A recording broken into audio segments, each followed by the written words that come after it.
IBD is inflammatory bowel disease. Sounds a bit scary. Can be a bit scary to be honest. But yeah, it's like, you might know it better as ulcerative colitis or Crohn's disease.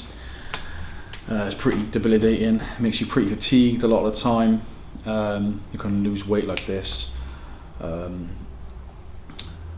Foods, like, you gotta be very careful what you eat a lot of the time. Stress can play a big part in it, and you flaring up and things.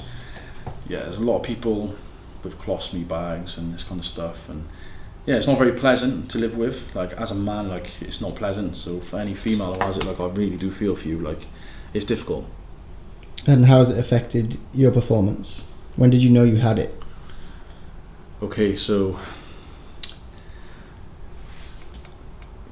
basically throughout the whole time from 2011 to 2012, from the end of the 2011 season, I was okay. And I started going on regular training camps to Sweden. I went to Estonia a couple of times, and America. Most of the time I was based in Sweden anyway, because that's where my coach is based. But every time I go, like, the first couple of days I'd have really bad symptoms of food poisoning. I'd be like fluey and really tired and really drained, and I couldn't eat, and I'd be like being sick and going to the toilet quite a lot and stuff. And I was just thinking to myself, why does this keep happening after every training camp? Or the first couple of days anyway, so I'd fly, I'd probably a bit tired from the flight, change of food and this kind of stuff. The first few days, every single time without fail, there was an issue. And then we went to America, and it was really bad then. Like, my training partner at the time, Ryan Spencer Jones, was in the toilet, and I was like, oh my god, horrendous cramps. Like, I feel like I was going to collapse. It was awful. So I was banging on the toilet, and he's laughing, because obviously, like, at this point we don't know there's anything wrong. He's just thinking I'm being an idiot, or like, I need a toilet, whatever. And I'm like banging on the toilet, and he won't answer. He just thinks it's funny. No, like, I don't care. It's fine, totally fine. We had a lot of banter about it. So I ran to the pool, not the actual pool. Went to the toilet to the pool. I went to the toilet, and like, I won't go into detail, but something was not right. So I spoke to the doctors, British athletics doctors. They wrote me a letter and stuff to take to my GP when I got home. I got home, and they misdiagnosed me. Thank you very much. And then kept happening. Like, I kept getting ill, kept struggling.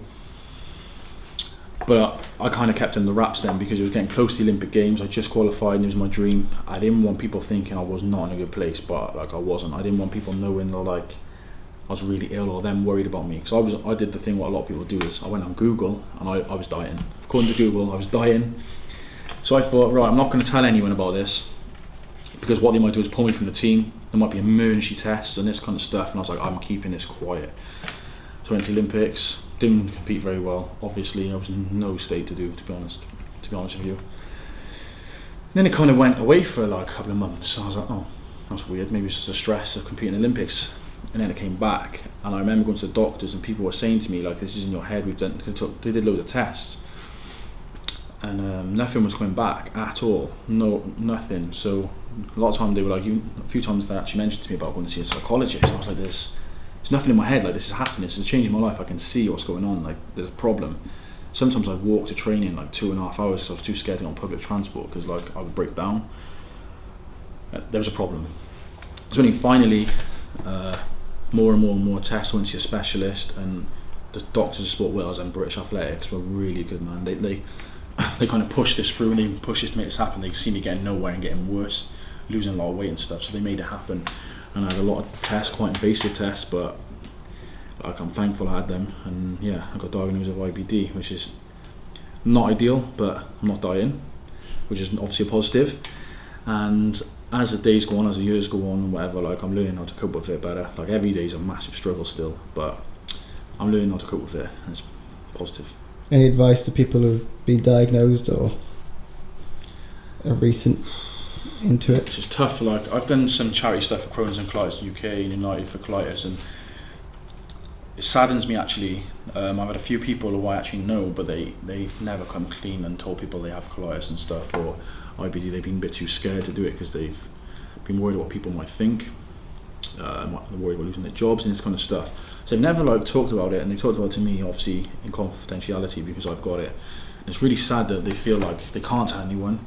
They won't tell anyone. They feel like they can lose their jobs over it, even though it's a bit bad really. But then there was another case of somebody told me they won't leave their house. Like, they're too scared to leave their house, they're too anxious to leave their house, they've lost their job, everything, they can't leave their house because of this condition. And a lot of questions I get asked is, how do you do what you do with this issue? Like, obviously I model, travel around the world a lot. I'm an athlete, which means I travel around the world and whatever. I've got to get public transport all the time. But the answer is, like, I struggle. Like, every day is a challenge. Every time I go somewhere is a big challenge for me. Like, I've had jobs in Europe where I've walked 3 hours to work in the morning to make sure, like, I'm in control and I'm safe. Like, it's people don't see that stuff, but they just see me compete, me train, me laugh and joke on my Instagram stories. Like, yeah, hey, this is life. Like, it's not actually that easy for me. I do struggle a lot. Like, but I've got things I want to do in my life. Like, I've got dreams, I've got ambitions, and having a smashed up bowel isn't going to stop me. Like, I'm going to try everything I can whilst I can to make it happen. There's people in the world who are in a lot worse situation than me. Yeah, and like they're still fighting on, so there's no reason for me not to be able to do this. And there's successful people who've had this illness as well, like Steve Redgrave, he didn't do too bad, Lewis Moody, he's a British Lion, even captain in rugby. Like, these guys have had this illness before, and look, they're world beaters in their sports. There's no reason that I can't do the same.